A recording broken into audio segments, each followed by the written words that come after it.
रहीम अस्सलाम वालेकुम नाज़रीन, आप देख रहे हैं मेरा पाकिस्तान और मैं हूं आपका होस्ट हारिस भट्टी। आए दिन पाकिस्तान में आप ऐसे ऐसे फ्रॉड देखते हैं कि जिसको सुनकर आपकी आंखें खुल जाती हैं कि यार पाकिस्तान में ऐसे ऐसे फ्रॉड भी हो सकते हैं।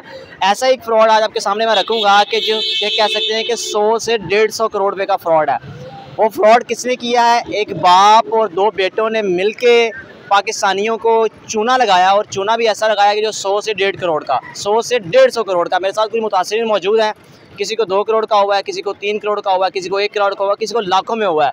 ये बेसिकली फ्रॉड है क्या? ये किस तरह किया गया, किस तरह किया, कब किया, इनकी ज़बानी जानते हैं। अस्सलाम वालेकुम। जी अस्सलाम वालेकुम। सर क्या नाम है आपका? अशफाक खान।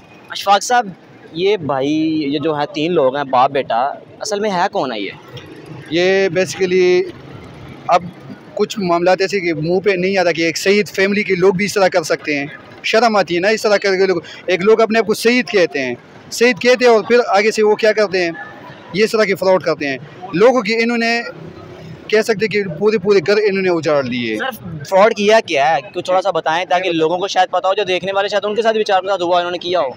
जी बेसिकली मेरा काम है इलेक्ट्रॉनिक्स का, ठीक है। ये इनका तरीक़ाकार वारदात कुछ इस तरह था कि ये जब हमारे पास आते थे कि यार हमें जो है ना लाख रुपए की चीज़ चाहिए।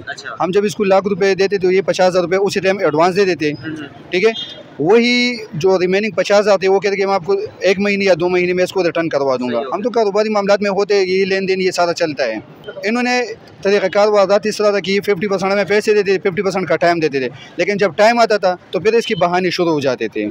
फिर इसने जब 50% का रिमेनिंग बैलेंस इनकी तरफ रहता था तो इसने कहा कि यार हम आपको इसकी मद में गाड़ियाँ देते हैं। अच्छा, ठीक है। उन्होंने कहा आप इस तरह करो कि 30 लाख की गाड़ी 15 लाख रुपए का माल दे दो, हम 15 लाख पुराने पैसे में काट लो। मैं तो यही लालच थी कि यार हमारे पुराने पैसे रिकवर हो जाएंगे। हमने इस तरह की, इसने हमें 2-3 गाड़ियाँ दी जिसमें हमने 50% पेमेंट भी दी, साथ में से इनको माल भी दे दिया। आपके साथ कितने का फ्रॉड हुआ? तकरीबन 2 करोड़ से ऊपर का है। 2 करोड़ का फ्रॉड तो सिर्फ इनके साथ हुआ, और फ्रॉड आपने जाना कि किस तरह किया है। अस्सलाम वालेकुम। जी वालेकुम। आपका नाम क्या है? नादिर खालिद सर। नादिर साहब, आपके साथ कितने का फ्रॉड किया है? मेरे साथ 1 करोड़ 25 लाख रुपए का इन्होंने फ्रॉड किया है। आपका बिजनेस है क्या था? मेरा गाड़ियों के काम है। तो किस तरह इन्होंने आपको झांसे में रखा? एक तो अपने आप को सैयद डिक्लेयर करते हैं कि हम सैयद हैं, आपके साथ मिले किस तरह मीटअप हुआ इनका?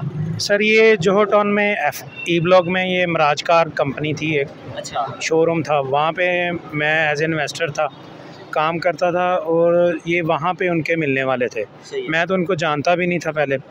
तो वहाँ पे इन्होंने हमें गाड़ियाँ सेल की, पहले सेल की, वो गाड़ियाँ क्लियर थी। बाद में इन्होंने हमें फिर दोबारा जो गाड़ियाँ सेल की है वो सारी रेंट की गाड़ियाँ थी। जी, पहले हमें वो ये कहते रहे हैं कि हाफ़ पेमेंट दे दें, हम आपको ये गाड़ी दे देते हैं, वो गाड़ी दे देते हैं। इस तरह मैंने इनको कोई तकरीबन 4-5 गाड़ियाँ, बड़ी गाड़ियों के पैसे दिए थे, जिसमें एक रिवो डाला है, एक GLI है, एक सिटी है, और एक XLI है।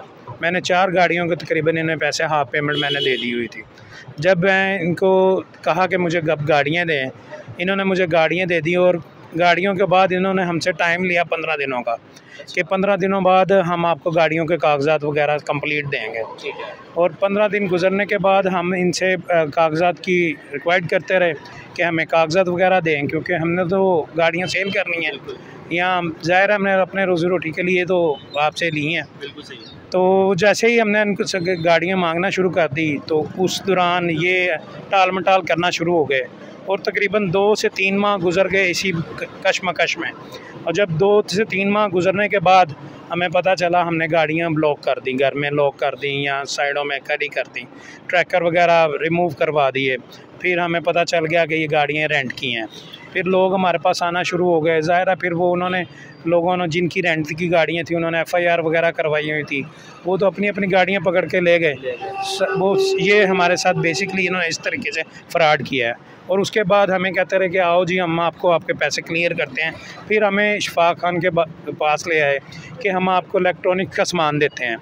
उसमें भी हम इनको तकरीबन 75% पेमेंट करते रहे हैं, 25% ये पेमेंट हमारे से कटवाते रहे हैं। पेमेंट कटवाने के बाद इन्होंने हमें तकरीबन 5-7 लाख रुपया रिकवर करवाया।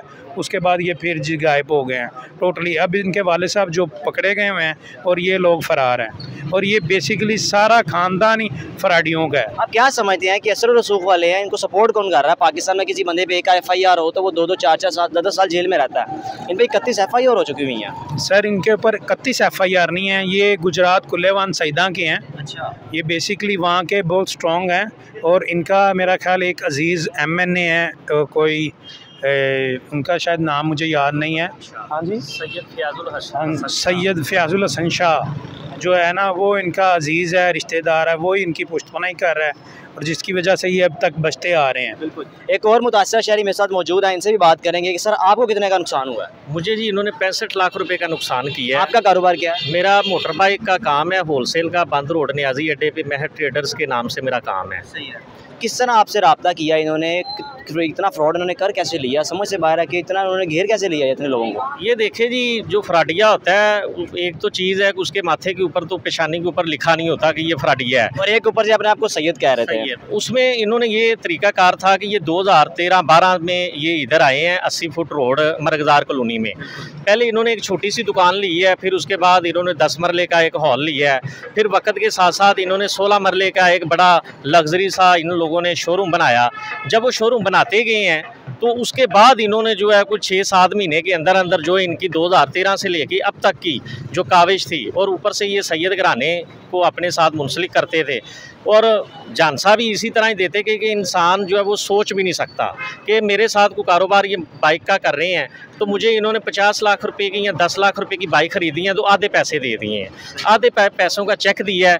चेक की बेस के ऊपर ही जो है इन्होंने मेरे साथ किया। लाहौर के अंदर कोई भी बंदा आया है, चाहे वो इलेक्ट्रॉनिक्स वाला है, चाहे मोबाइल वाला है, चाहे गाड़ियों वाला है, उनके साथ इन लोगों ने इस तरह फ्रॉड किया। ऑफ द कैमरा कुछ बता रहे थे कि आप खवातीन को भी लूटा, बेवा खवातीन को। जी बिल्कुल, ये हमारे सुनने में है कि कुछ 2-3 खवातीन ऐसी हैं जिनको तकरीबन ये अपने उनके शोहर भी काफ़ी अच्छे से वफात पा गए हुए हैं, उनको इन्होंने लूटा हुआ है। लूटा क्या है कि हालांकि उनको पैसे लेने के लिए वापस गए हैं और इनके वालिद साहब ने उनको आगे से ये कहा है कि चलो भाग जाओ, जो होता है कर लो।